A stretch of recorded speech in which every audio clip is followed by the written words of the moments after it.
Excretion in plants. Plants में क्या है कि all the living organisms undergo the excretion because it is the one of the essential properties of the life. लेकिन plants में क्या है, एक्सक्रीशन यानी एक्सक्रीटरी प्रोडक्ट्स जो हैं वो कौन कौन से हैं। उसमें यह है कि प्लांट्स में जो है वो कार्बन डाइऑक्साइड जो है it is produced as a waste product during the process of the respiration, but most of this carbon dioxide is utilised in the process of the photosynthesis. Mostly जो है वो यही कार्बन डाइऑक्साइड वो respiration में जो है वो produce करेंगे और वही कार्बन डाइऑक्साइड जो है they will utilize in the photosynthesis. ठीक है, और उसके बाद जो है वो वाटर में be also produced as a waste product in both of the processes of the respiration as well as the photosynthesis. Water में be produced as a waste product, ठीक है, and this water is lost in the form of the transpiration. ठीक है, कुछ water जो है वो तो प्लांट अपनी नेसेसिटी के लिए जो है वो यूटिलाइज करते हैं और कुछ जो है वो they utilize the water for the maintenance of the turgidity in the cells, और बाकी जो एक्सेसिव अमाउंट है it is lost through the transpiration. उसके अलावा plant cells also have the large vacuoles. ठीक है, ये वैक्यूल जो है can be used either as a storage, उसमें कुछ यूजफुल प्रोडक्ट्स वगैरह जो है वो स्टोर भी हो सकते हैं, और कुछ वेस्ट प्रोडक्ट्स जो हैं वो भी उसमें जो है वो स्टोर हो जाते हैं और वो कम्युलेट जो है वो करते रहते हैं। ठीक है, और उसके बाद जो है वो फिर जो है वो सेल की कंसंट्रेशन को जो है वो डिस्टर्ब जो है वो नहीं करते। They also plants also produce the wastes of the various inorganic and the organic nature. These are also stored in the different organs. For example leaves में बहुत सारे प्लांट जो है वो अपने मेटाबोलाइट्स या वेस्ट मेटाबोलाइट्स जो है वो उनमें स्टोर कर लेते हैं। तो as the leaves has to fall, ठीक है, एक जो है वो लीव्स ने जो है वो फॉल आउट करना होता है, तो जब वो अपने सीजन पे जो है वो फॉल आउट करते हैं तो जब वो लीव्स जो है वो रिमूव होते हैं तो उसके साथ साथ जो है वो वेस्ट प्रोडक्ट्स जो है ऑटम में वो भी रिमूव हो जाते हैं। और हम देखते हैं कि ऑटम में जो है वो लीव्स जो है दे टर्न द येलो और the colourless and then they fall to the ground. तो एक्चुअली ये उनकी टर्निंग ऑफ येलो जो है वो होती है, it is due to the accumulation of the waste products in the leaves, तो so that they become the rotted and they become the yellowish chlorosis या उनमें जो है वो हमें नजर आती है। This is a seasonal time for the plant, autumn जो है it is a seasonal time for the plants to get rid of the accumulated waste, तो so that the plants which waste their products through the leaves, ठीक है, these are said to be the excretophore, तो उनको हम क्या कहते हैं, excretophore। और this change in the colour is not only due to the removal of the chlorophyll but it is also due to the accumulation of the waste products before the falling of them. उसके अलावा कुछ दूसरे trees भी हैं जो कि अपने कुछ जो है वो हार्मफुल जो केमिकल्स होते हैं, they store these chemicals in their branches and the Trunks.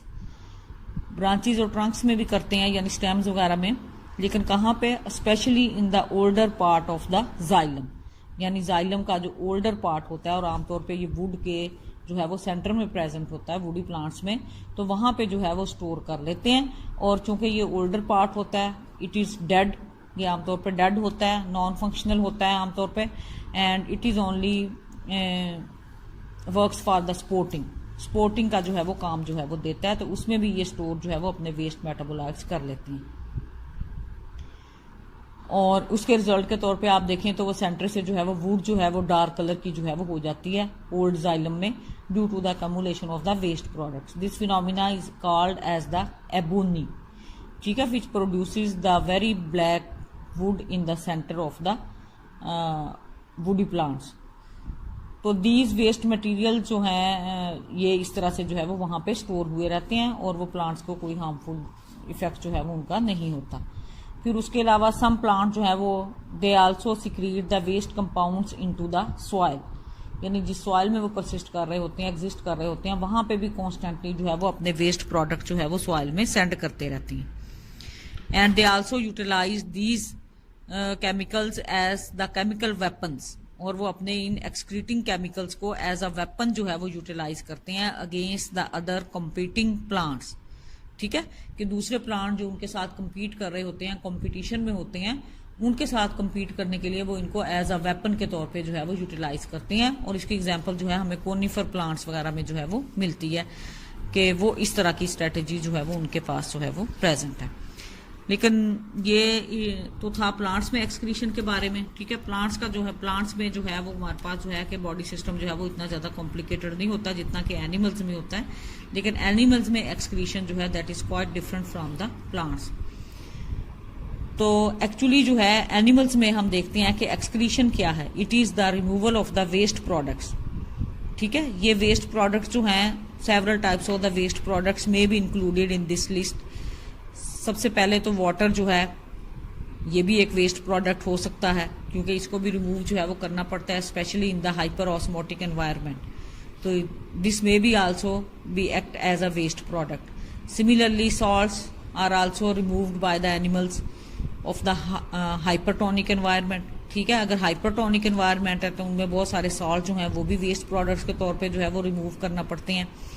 और उसके अलावा नाइट्रोजिनस वेस्ट मेटाबोलाइट्स जो है, nitrogenous metabolites which are produced as a result of the metabolism of the proteins, तो these also constitute the excretory products.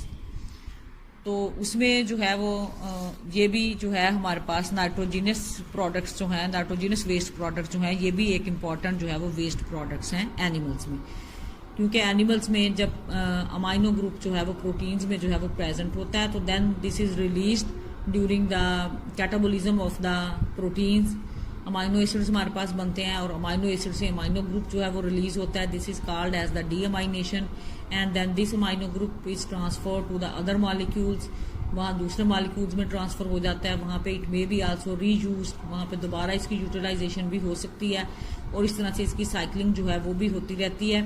और इस तरह से जो है recycling of the amino acid when these are dissolved in the water, these are excreted, they have to excrete it out to avoid their toxic rise, यानी उनका जो है वो कंसंट्रेशन जो है वो एक खास लेवल से जो है वो राइज ना कर जाए, उस कंसंट्रेशन से उनको जो है हमें कम जो है वो करना पड़ता है ड्यू टू द एक्सक्रीशन।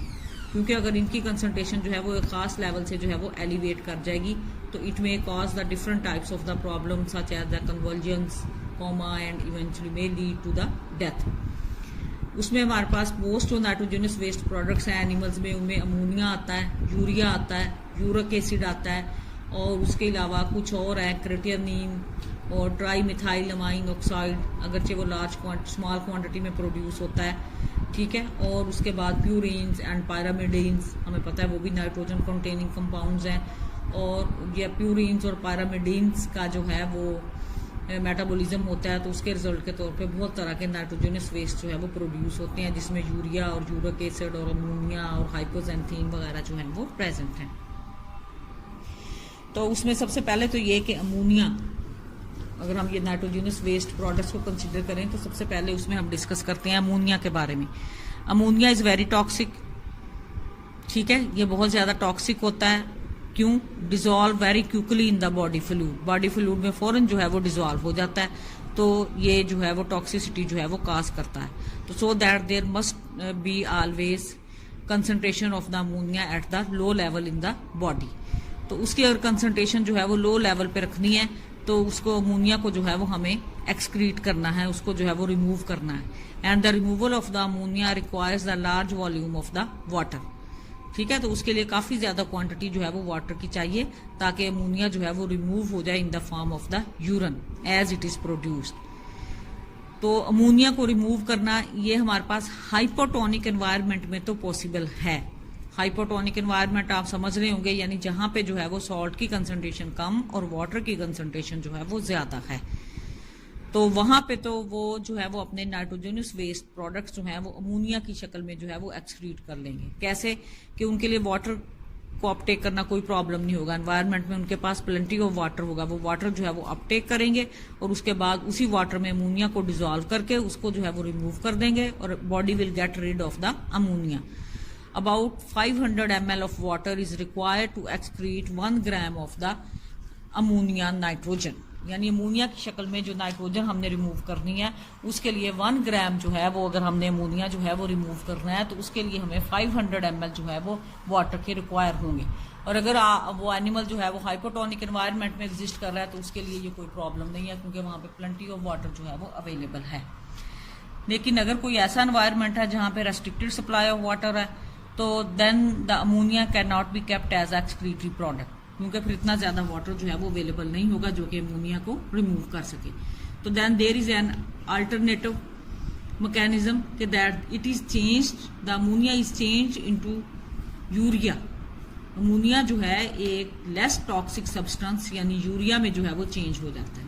और यूरिया का क्या है कि यूरिया जो है it only requires 50 ml of water for 1 gram of nitrogen removal. यानी यूरिया की शक्ल में अगर हम नाइट्रोजन को रिमूव करेंगे तो उसमें जो है हमारे पास 50 ml of water will be required for the 1 gram of the nitrogen removal.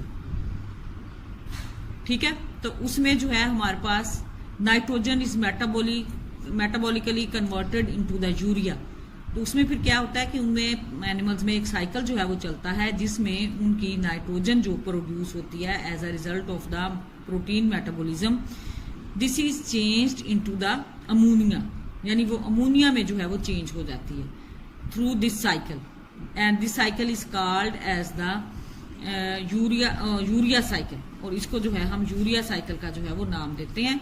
और ये जो है फिर टेरेस्ट्रियल मैमल्स जो हैं यानी जो लैंड पे रहते हैं उनमें आमतौर पे ये साइकिल जो है वो चलता है, यानी उनकी नाइट्रोजन जो है it is changed into the urea.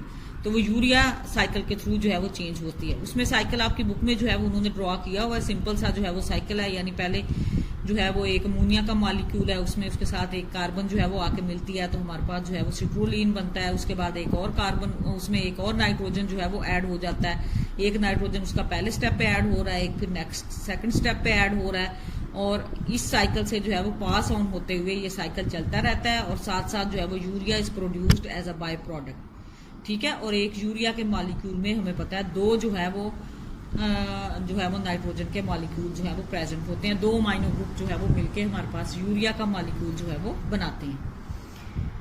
उसके बाद जो है इवन हमारे पास ऐसी इन्वायरमेंट भी हैं which have the acute shortage of water, यानी अगर वो यूरिया की शक्ल में भी उसको नाइट्रोजन को रिमूव करना चाहें तो ये भी पॉसिबल नहीं।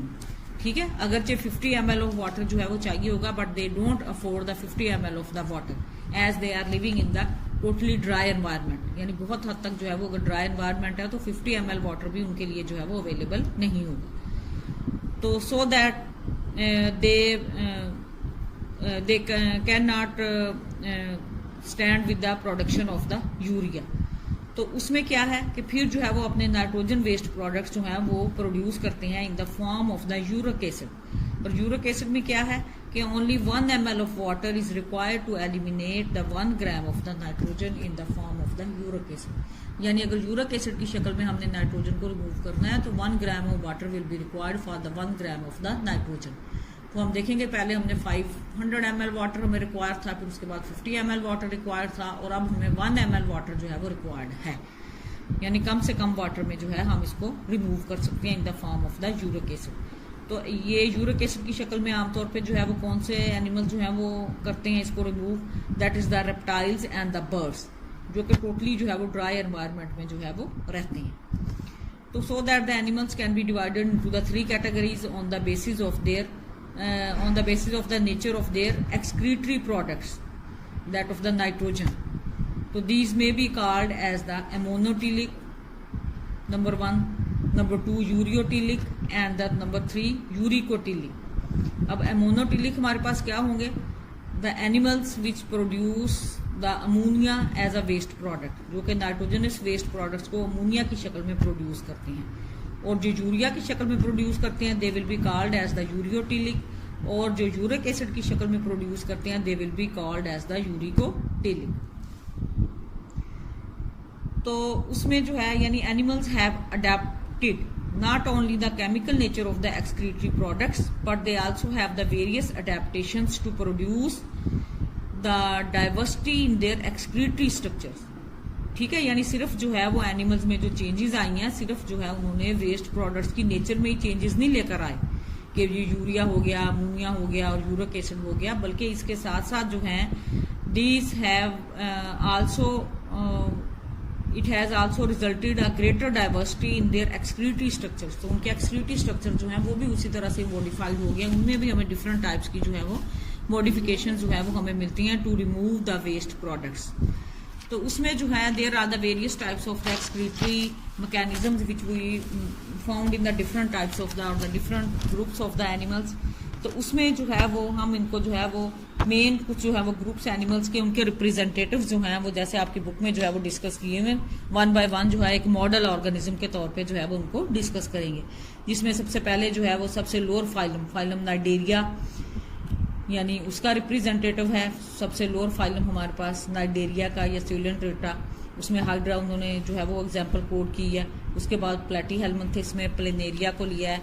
उसके बाद फाइलम एनिलिडा में अर्थवॉर्म को लिया गया है। उसके बाद आर्थ्रोपोडा में कॉकरोच को लिया गया है।